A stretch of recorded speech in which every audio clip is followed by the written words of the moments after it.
એકવાર એક ગામથી શહેરમાં ચાલતા જતા મા દીકરો અને બાપ જતા હતા.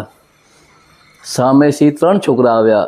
આ લોકો ટ્રેડિશનલ ડ્રેસમાં હતા, એમના ઓરિજિનલ પહેરવેશમાં હતા. એટલે સામેથી આવતા હોય છોકરાઓએ એમની મશ્કરી કરી. એટલે છોકરો બોલ્યો, આ ઓલા છે, આ ઓલા છે.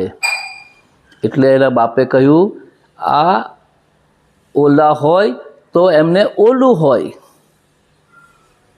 એટલે મમ્મીએ કહ્યું, ના ના ના ના, આ ઓલા વગરના ઓલા છે.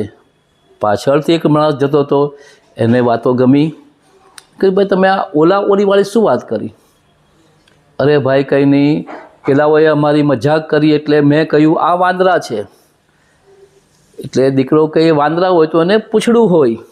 તો એની મમ્મીએ કીધું, ના, આ પૂંછડા વગરના વાંદરા છે. સમજાયું હશે. Thanks a lot. See you Pravin Joshi. Bye. Have a nice time.